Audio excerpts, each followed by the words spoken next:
বর্ষার প্রাক্কাল। এই সময় ছাদ বাগানে প্রচুর পরিমাণ বর্ষা হয় এবং আমাদের ছাদ বাগানের গাছের আমূল পরিবর্তন দেখা যায়।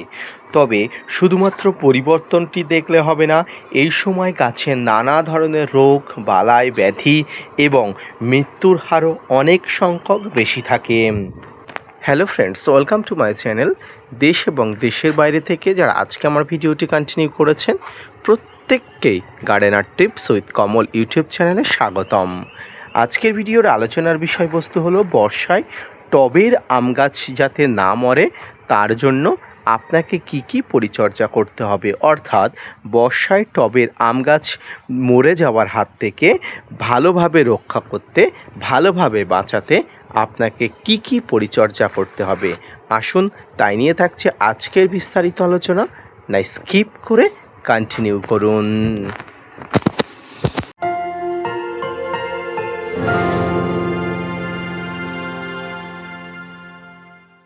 বন্ধুরা, দেশ এবং দেশের বাইরে থেকে যেখান থেকে আজকে আমার ভিডিওটি কন্টিনিউ করেছেন, প্রত্যেককে নমস্কার, সালাম আদাব জানিয়ে আজকের ছোট্ট উপস্থাপনাটি শুরু করছি। বর্ষার সময় টবের আম গাছের অনেক ধরনের সমস্যা দেখা যায়।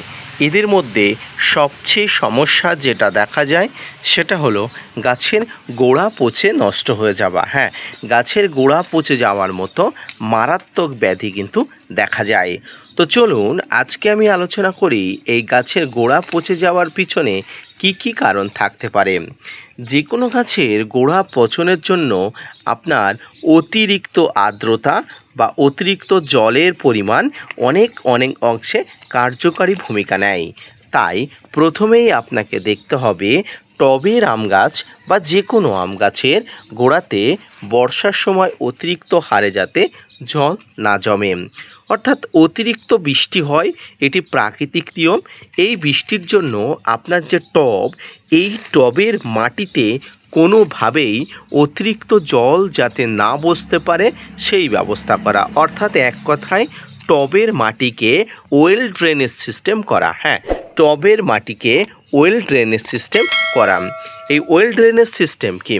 দেখুন, যারা ছোট ছোট টবে অর্থাৎ মাটির টবে গাছ রোপণ করেন তারা অবশ্যই জানেন টবের নিম্ন অংশের দিকে এবং দুই পাশে কতগুলো ছিদ্র থাকে, যেই ছিদ্র দিয়ে জল পাসিং হয়।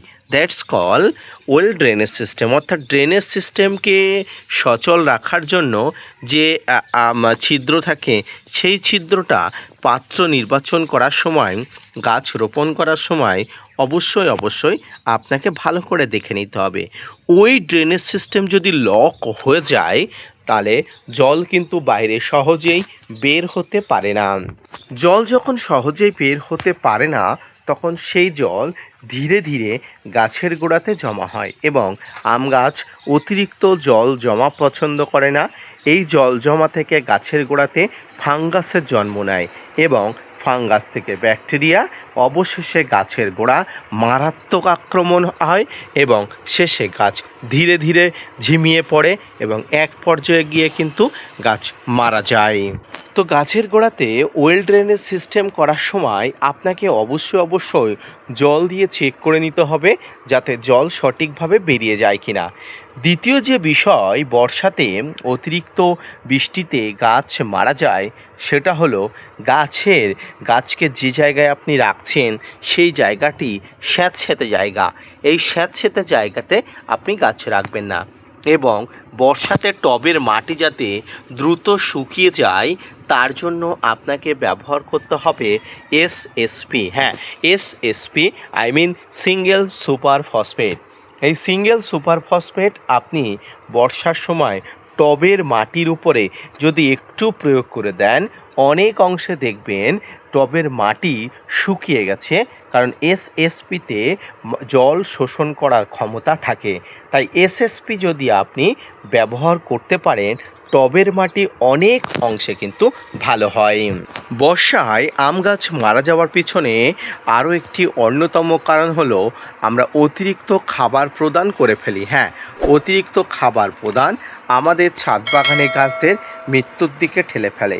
এই অতিরিক্ত খাবার প্রদান কিন্তু আমরা করব না, কারণ বর্ষার সময় গাছ অলরেডি বৃষ্টি থেকে খাবার পায়, তাই এই খাবার খেয়ে গাছ বড় হবে। তাই অতিরিক্ত খাবার আমরা একদমই দেব না। যদি কোনো খাবার দিই সে খাবার লিমিটেড খাবার হবে, তবে এই সময় মিশ্র খাবার দেওয়ার কোনো প্রয়োজন নেই, কারণ মিশ্র খাবার দিলে বর্ষার যে বৃষ্টির তেজ, এই তেজে কিন্তু টব থেকে বা আপনার কন্টেনার থেকে এই খাবারটা বাইরে বেরিয়ে যাওয়ার সম্ভাবনা থাকে। তাই অযথা খাবার নষ্ট করে লাভ নেই। পরবর্তী খাবার আপনি দেবেন ঠিক বর্ষার পরে। বর্ষায় অবশ্যই গাছে ফাঙ্গাসের আক্রমণ লাগতে পারে। এই ফাঙ্গাসের আক্রমণ গাছের গোড়া থেকে গাছের কাণ্ড এবং শাখা পোশাকায় ছড়িয়ে পড়তে পারে। তাই বর্ষার সময় অবশ্যই উচিত ভালো মানের একটি ফাঙ্গিসাইড অথবা বৈদ্য মিক্সচার টবের মাটির উপর থেকে শুরু করে গাছের একদম কাণ্ড শাখা পোশাকা পর্যন্ত ভালোভাবে কিন্তু পেস্ট করে দেওয়া উচিত। ভালোভাবে ফাঙ্গিসাইড না দিতে পারলে অনেক প্রকার ফাঙ্গাস এসে জমা হয়। এছাড়াও মাঝে মাঝে ফাঙ্গিসাইড কিন্তু গুলে গাছের গোড়াতে আপনাকে অবশ্যই দিতে হবে। বৈদ্য মিক্সচার কথাটা যেটা বললাম, তারা অবশ্যই বৈদ্য মিক্সচারটা কী এই নিয়ে আগ্রহী হচ্ছেন। আগামী কোনো দিন বৈদ্য মিক্সচার কী এবং বৈদ্য মিক্সচার তৈরি করতে কি কি লাগে, এর উপকারিতা বা কার্যকারিতা কি কি আছে, সে নিয়ে একটা বিস্তারিত টিউটোরিয়াল ভিডিও আপনাদের সামনে উপস্থাপনা করব। এই মধ্যে আপনারা যারা আম গাছের বিভিন্ন ধরনের ফাঙ্গিসাইডের প্রলেপ দিয়েছেন, আপনারা নিশ্চিত থাকুন, তবে প্রলেপ এই সময় ভালোভাবে দেওয়া উচিত গাছের উপর থেকে গোড়া পর্যন্ত। তাই যারা ছাদ বাগানে বর্ষায় আম গাছকে রক্ষা করতে চান, আম গাছকে বাঁচাতে চান, টবের আম গাছকে সেভ করতে চান, তারা অবশ্যই এই টপিকগুলো মেনে নেবেন। টবের আম গাছ বাঁচানোর জন্য আপনাকে এই টপিকগুলো বাঁচতেই হবে। তাই আজকের ভিডিওটি দেখে যদি আপনার ভালো লেগে থাকে, আজকের ভিডিওটি দেখে যদি আপনার স্যাটিসফাইড হয়েছে বলে মনে হয়, অবশ্যই gardener tips with Kamal YouTube চ্যানেলকে সাপোর্ট দিবেন। ভিডিওটি শেয়ার করতে ভুলবেন না। ধন্যবাদ।